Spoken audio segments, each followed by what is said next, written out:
안녕하세요. 사랑하는 성도님, 생명의 주님이 우리와 함께 하십니다. 우리와 함께 하시는 주님을 찬양합니다. 기도합시다. 주님의 이름은 너무도 거룩하고 아름답습니다. 저희들에게 참 소망과 생명이 되신 주님, 오늘도 주님은 저희들을 사랑하셔서 생명의 자리에 초대해 주시고 생명의 음성을 들려주시니 감사합니다. 오늘도 저의 마음을 열어 주님의 말씀을 받고 또 말씀 속에 깨달음을 따라 믿음으로 순종하며 나아가는 오늘 하루가 되게 하옵소서. 저희 속에 악하고 추하고 더러운 죄를 깨끗이 씻어주시고 저희가 죄의 길을 떠나 언제나 주님을 향하여 바른 길을 선택할 수 있도록 지혜와 믿음과 또 용기를 더하여 주시옵소서. 이 시간도 말씀 속에 역사하실 주님을 의지하며 예수님 이름으로 기도합니다. 아멘. 오늘 말씀은 전도서 2장 12절에서 17절입니다. 아주 짧은 그러한 본문입니다. 전도서 2장 12절에서 17절입니다. 내가 돌이켜 지혜와 망령됨과 어리석음을 보았나니 왕 뒤에 오는 자는 무슨 일을 할까? 이미 행한 지 오래 전의 일일 뿐이니라. 내가 보니 지혜가 우매보다 뛰어남이 빛이 어둠보다 뛰어남 같도다. 지혜자는 그의 눈이 그의 머릿속에 있고 우매자는 어둠 속에 다니지만 그들 모두가 당하는 일이 모두 같으리라는 것을 나도 깨달아 알았도다. 내가 내 마음속으로 이르기를 우매자가 당한 것을 나도 당하리니 내게 지혜가 있었다 한들 내게 무슨 유익이 있으리요 하였도다. 이에 내가 내 마음속으로 이르기를 이것도 헛되도다 하였도다. 지혜자도 우매자와 함께 영원하도록 기억함을 얻지 못하나니 후일에는 모두 다 잊어버린 지 오래일 것임이라. 오호라, 지혜자의 죽음이 우매자의 죽음과 일반이로다. 이러므로 내가 사는 것을 미워하였노니 이는 해 아래서 하는 일이 내게 괴로움이요 모두 다 헛되어 바람을 잡으려는 것이기 때문이로다. 아멘. 자, 어제 마지막 구절은 내 손으로 한 모든 일과 내가 수고한 모든 것이 다 헛되어 바람을 잡는 것이며 해 아래 무익한 것이로다. 그래서 그 인생의 헛됨, 무의미함을 노래했습니다. 자, 이제 오늘 말씀은 이제 이 전도자가 계속해서 어떠한 것을 추구하고 깨달았는가를 보여줍니다. 자, 12절이죠. 내가 돌이켜 지혜와 망령과 어리석음을 보았나니. 자, 이것은 내가 지혜가 무엇인가, 또 망령됨이 무엇인가, 또 어리석음이 어떠한 것인가 하는 것을 다 알려고 찾아보았다는 것이에요. 그러면서 왕 뒤에 오는 자는 무슨 일을 행할까? 이 왕 뒤에 오는 자, 무슨 왕을 계승하는 자죠. 만약 솔로몬이 자신을 지금 말하는 거라면 내 뒤에 올 자, 왕 뒤에 올 자, 또 자기도 아버지의 왕의 뒤를 이어서 이제 왕이 되었어요. 그래서 왕 뒤에 오는 자는 무슨 일을 할까? 어떤 일을 할까? 근데 보니까 이미 행한 지 오래전의 일일 뿐이라 새 것이 없다는 거예요. 똑같다는 거죠. 여기서 이제 똑같다는 것은 왕이 특별한 일을 하는 일이 없다, 그러한 의미가 아니라 지혜, 망령됨, 어리석음 이런 것들을 살펴봤는데 설령 다음 왕이 계승자가 오고 또 사람이 계속 태어나고 태어난다 하더라도 지혜와 망령됨과 어리석음 이러한 것들은 계속 된다는 겁니다. 똑같다는 거예요. 계속 된다. 13절 내가 보니 지혜가 우매보다 뛰어남이 빛이 어둠보다 뛰어남 같도다.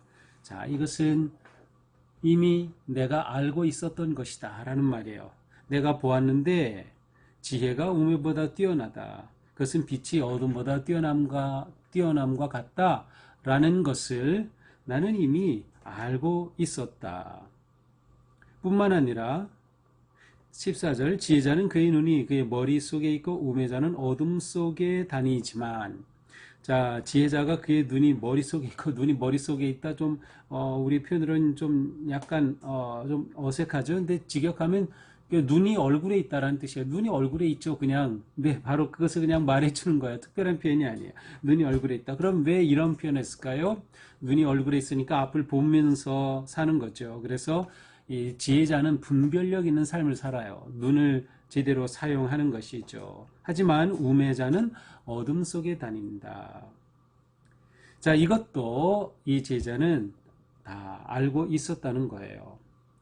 13절과 14절의 앞부분은 똑같이 지혜자가 우매자보다 뛰어남이 빛이 어둠보다 뛰어남과 같다는 것도 알았고, 지혜자는 그의 눈이 있어서 분별력 있는 삶을 살지만 우매자는 어둠 가운데 헤맨다는 것도 나는 알고 있었다. 하지만 그래봤자 그들 모두가 당하는 일이 모두 같으리라는 것을 나도 깨달아 알았도다. 하지만 지혜자나 우매자나 그들이 똑같은 운명에 빠져 있다는 것이에요. 모두가 당하는 일이 모두 같다. 지혜자, 우매자가 구별 없이 똑같은 운명이 닥친다. 어떤 운명입니까? 15절 내가 내 마음속으로 이르기를 우매자가 당한 것을 나도 당하리니, 나도 지혜를 구하고 찾았지만 우매자가 당한 그대로 나도 똑같이 당할 것이다. 그러니 내게 지혜가 있었다 한들 내게 무슨 이익이 있으리요 하였도다. 내게 지혜가 있어봤자 결국 우매자나 나나 똑같은 건데 지혜가 내게 무슨 유익이 있느냐라는 겁니다. 이에 내가 내 마음속으로 이르기를 이것도 헛되도다 하였도다. 이것 또한 헛됨을 깨달았다는 거예요. 자기가 지혜를 구하려고 했고 또 분별력을 가지고 그렇게 살려고 했지만 결국 우매자나 자기나 차이가 없다는 것을 보게 되었다는 거죠. 그래서 이 모든 게 헛되도나 헛되다. 16절 지혜자도 우매자와 함께 영원하도록 기억함을 얻지 못하나니, 이제 지혜자와 우매자가 똑같은 것을 다시금 반복하죠. 특별히 여기서는 영원하도록 기억함을 얻지 못한다. 지혜자나 우매자나 결국 기억에서 다 사라지고 마는 거예요. 그렇죠. 우리의 기억에서 다 사라집니다. 지혜자라고 더 특별히 기억하는 건 아니죠. 기억은 더 하려고 할 수 있겠지만 결국 긴 세월의 관점에서, 하나님의 시간의 관점에서 본다면 이건 다 없어지고 마는 것이 똑같은 거예요.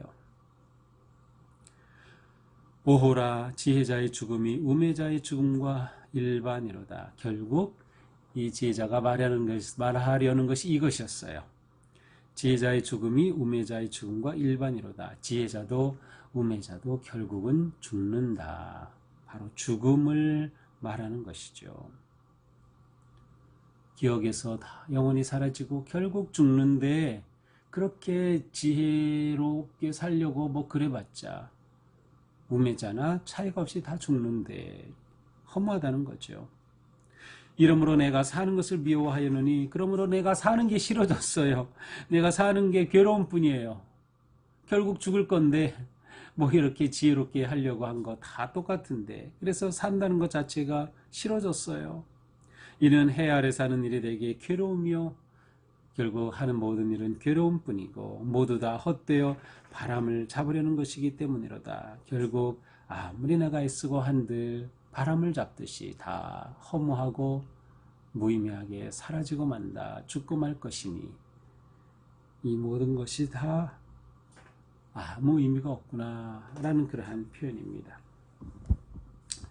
네, 오늘 말씀을 이렇게 보면서 굉장히 갑자기 좀 이렇게 염세적이 되죠. 정말 다 죽는 인생 정말 허무하구나 그렇게 느껴질 수도 있을 것 같아요. 자, 일단 오늘 말씀은 분명히 말해줍니다. 그리고 우리는 동의할 수 있어요. 그것은 무엇이에요? 인생은 헛되다. 어떤 점에서? 결국 죽는다는 점에서 인생은 헛되다. 결국 우리는 사라질 것입니다. 결국 우리는 죽을 것입니다. 여기서 죽음은 이제 육체적 죽음을 말하는 것이에요. 우리는 다 결국 죽을 것이다. 그리고 이 땅에서 잊혀질 것입니다. 그러므로 모든 것이 무의미한 거죠. 자, 여기는 다 동의할 거예요. 자, 여기서 우리는 그 다음 단계. 내가 영원한 존재가 아니구나. 내가 육체적으로는 죽을 수밖에 없다. 내게 죽음이 있다라는 것을 내가 인식한다고 하는 것이 우리에게 중요합니다. 죽음에 대한 인식이 사람을 사람되게 하기 때문입니다. 전도자는 죽음의 인식에서 그렇게 지혜롭게 또 그가 애쓰며 무엇인가를 이루며 살려고 했던 그것이 죽음을 볼 때 다 아무것도 아니구나, 헛되다고 느꼈어요. 죽음을 바라보았기 때문이죠. 결국 죽는다면 헛되다. 이것이 그의 결론으로 오늘 본문에서는 나타나고 있어요. 결국 죽는다. 이렇게 죽음을 인식하는 것. 그러나 우리는 여기서 또 한 걸음 물러나서 보면 우리가 살아가고 있는 현재 시점에서는 이 죽음은 정말 모든 게 끝나는 거기 때문에 허무하다고 말할 수 있어요. 자, 그렇다면 하나님의 눈으로 본다고 한번 생각해 보세요. 하나님의 시간으로 본다고 하면 우리가 이 땅에서 사는 것이 그렇게 길고 그렇게 짧고 그렇게 한 것 자체가 별로 의미가 없어 보일 수가 있어요. 가치가 없어 보일 수가 있는 거죠.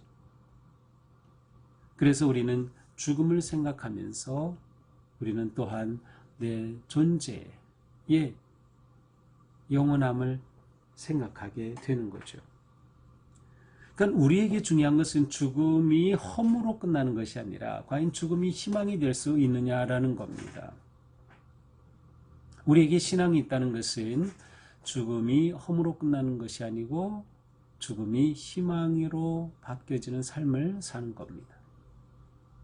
이것이 우리의 믿음의 삶이죠. 우리는 이미 예수 그리스도 안에서 하나님의 은혜로 영원한 생명을 얻었어요. 그래서 우리는 죽음을 인식하고 있지만 그 죽음이 허무라고 말하지 않습니다. 물론 인간이 다 죽는다고 하는 그 점에서는 인생은 허무합니다.